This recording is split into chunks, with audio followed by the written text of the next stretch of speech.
Assalamualaikum warahmatullahi wabarakatuh.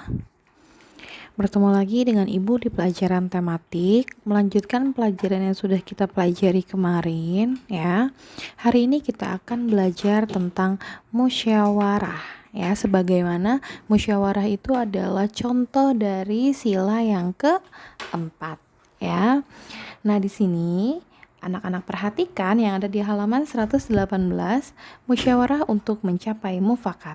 Ya, musyawarah adalah pembahasan bersama dengan maksud mencapai keputusan atau penyelesaian masalah. Jadi musyawarah itu adalah untuk membahas agar masalah itu dapat terselesaikan. Nah, keputusan yang diambil dalam musyawarah itu berdasarkan kesepakatan yang disebut dengan mufakat. Kesepakatan secara bersama, bukan individu ya. Nah, Indonesia dianggap sebagai negara yang berhasil dalam menciptakan kehidupan berdemokrasi yang baik di tengah keanekaragaman yang ada. Karena itu, musyawarah untuk mufakat harus terus dijaga dan digalakkan. Ya, beberapa ciri musyawarah antara lain dilakukan oleh itu bisa dilakukan oleh lebih dari 2 orang. Dalam musyawarah semuanya memiliki kedudukan yang sama dan semua orang boleh berpendapat. Jadi saat kita bermusyawarah itu ada banyak orang ya. Nah, semuanya itu bebas mengeluarkan pendapatnya. Nah, hasilnya itu tidak boleh mengikuti ketuanya aja yang menentukan, tidak boleh, tetapi harus dengan kesepakatan bersama. Itu yang disebut dengan musyawarah. Contohnya seperti kita saat pemilihan ketua kelas ya. Kita pilih dari semuanya itu memilih siapa, ya kita ambil suara terbanyak. Kalau yang nggak terpilih ya jangan marah, karena ini adalah keputusan dari bersama ya. Nah, lalu sikap baik yang harus kita lakukan dalam musyawarah adalah yang pertama, angkat tangan dulu sebelum menyampaikan pendapat. Yang kedua, berbicara dengan jelas dan sopan. Yang ketiga, dengarkanlah ketika orang lain sedang menyampaikan pendapat. Kalau ada yang lagi berbicara, kita harus mendengarkannya. Yang keempat, hindari untuk memaksakan kehendak. Yang kelima, meminta izin ketika hendak meninggalkan ruangan. Jadi saat misalnya kita lagi di dalam pemilihan ketua kelas, lalu anak-anak itu mau izin duluan keluar kelas, anak-anak itu harus izin dulu ya. Jangan main keluar aja. Nah, itu adalah cara-cara untuk menyampaikan pendapat di dalam musyawarah. Lalu, penting gak sih musyawarah itu? Musyawarah untuk mufakat itu tentu saja menjadi tujuan kita bersama dalam mengambil sebuah keputusan ya. Nah, sebaiknya kita bermusyawarah, kita tetap mengutamakan kepentingan dan keputusan bersama ya. Jadi pentingnya musyawarah itu sangat penting karena agar kita tetap rukun ya untuk mencapai hasil yang kita inginkan. Nah, di sini dalam musyawarah itu terkandung nilai-nilai yang sangat penting kita jaga, seperti kebersamaan, kebebasan berpendapat, menghargai orang lain, persamaan hak dan kewajiban, serta harus memiliki rasa tenggang dan lapang dada dalam menerima keputusan yang tadi sudah Ibu jelaskan. Kalau misalnya ternyata hasil yang diputuskan itu yang tidak seperti yang kita inginkan, kita harus berlapang dada, jangan malah ngambek. Harusnya hasil aku dong, tidak boleh seperti itu ya. Nah, selanjutnya anak-anak bisa membuka buku paket halaman 124. Di sini kita akan mengenal tari kreasi daerah. Kemarin kita sudah belajar tentang pola tarinya. Nah, sekarang kita akan mempelajari tari kreasi daerah ya. Tari merupakan ekspresi manusia melalui gerakan tubuh seperti tangan, kaki, dan lain sebagainya yang berirama. Nah, jadi kalau nari itu kan biasanya ada iramanya ya.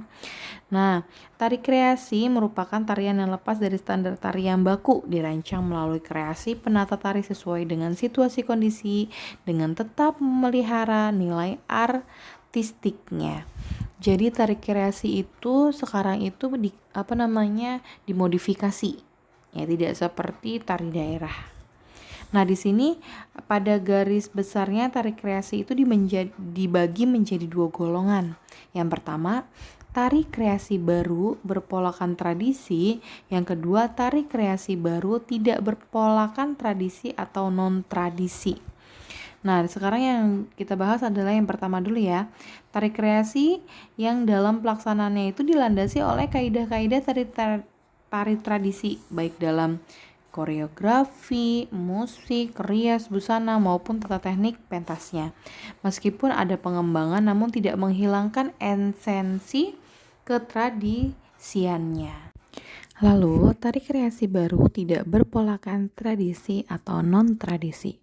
Nah, tari kreasi yang pelaksanaannya melepaskan diri dari pola-pola tradisi, baik dalam hal koreografi, musik, rias, dan busana maupun tata teknik pentasannya.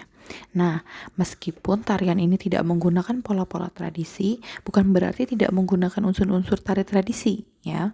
Mungkin saja mereka itu menggunakan tergantung pada konsep gagasan penggarapnya. Nah, biasanya kalau tarian yang kedua ini disebut dengan tari modern. Jadi, memang sudah tidak menggunakan lagi tradisionalnya. Ya, jadi disebut dengan tari modern. Kalau yang tadi yang pertama itu adalah benar-benar tari tradisi. Nah, itu adalah mengenal tari daerah ya. Jadi ada dua ya pembagiannya. Lalu selanjutnya setelah kita belajar tari, kita akan belajar cara menjaga kesehatan organ pernapasan yang ada di halaman subtema 3 pembelajaran 1 ya. Halaman 130. Ya, di sini bernapas itu merupakan salah satu kebutuhan dasar manusia agar dapat bertahan hidup. Ya, karena memang bernapas itu benar-benar ciri manusia yang masih memiliki kehidupan. Nah, di sini bagaimana sih cara menjaganya? Yang pertama, dengan cara menanam banyak tumbuhan hijau di sekitar rumah dan sekolah agar membuat udara bersih di lingkungan kita, ya. Jadi, kalau banyaknya pohon, itu akan membuat udara kita menjadi sehat. Kenapa? Karena ya, oksigen itu semakin banyak di sekeliling kita. Nah, itu disebabkan karena tumbuhan menghasilkan oksigen saat proses fotosintesis. Tumbuhan juga dapat menyerap gas karbon dioksida yang berbahaya bagi paru-paru kita. Lalu yang kedua, membuat ventilasi dalam jumlah yang cukup supaya cahaya matahari masuk ke dalam ruangan dan menjaga sirkulasi udara. Ya, jadi rumah kita itu mengapa dibuat ventilasi? Karena itu, agar cahaya matahari masuk ke dalam rumah.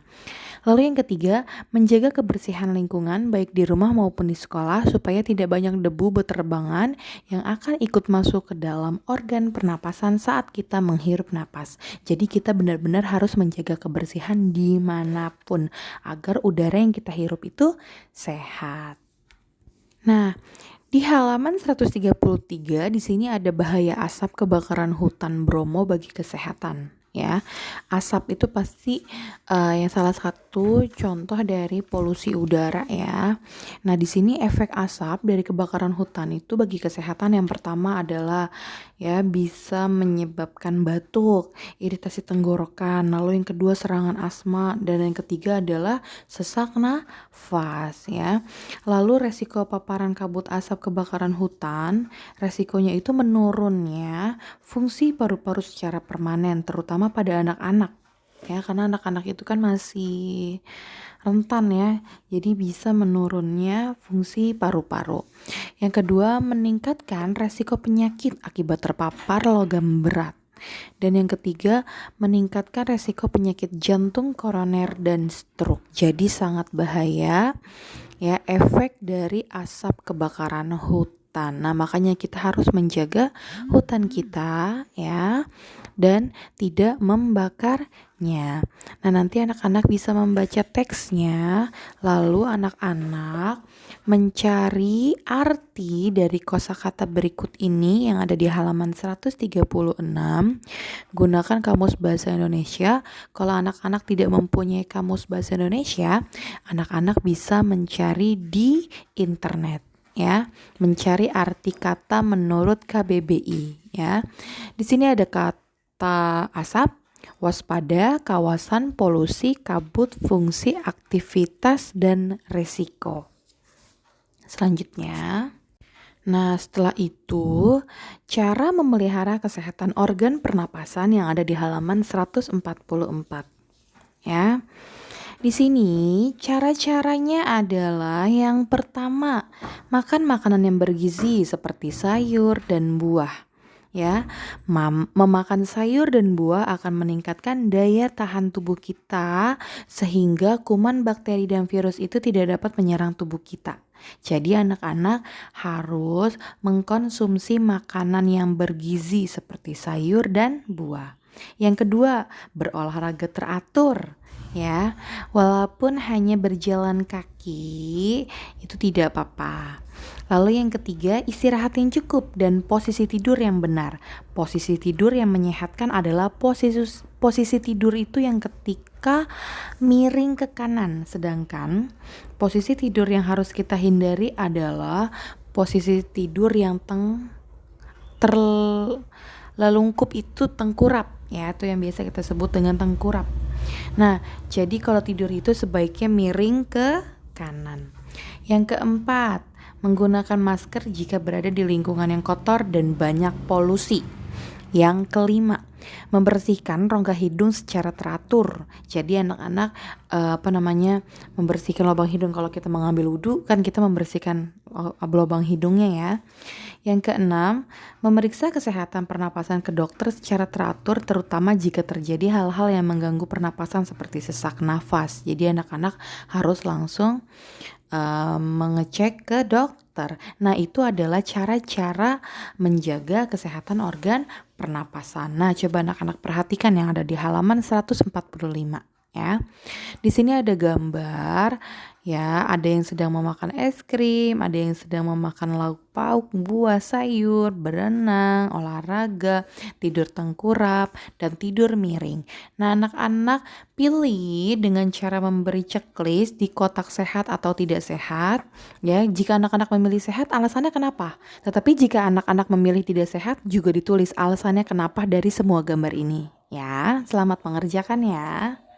Oke, sampai di sini dulu materi hari ini. Semoga bermanfaat. Jika masih ada yang bingung, bisa langsung tanyakan kepada ibu ya. Kita tutup materi hari ini dengan membaca hamdalah. Alhamdulillahirabbil alamin. Wassalamualaikum warahmatullahi wabarakatuh.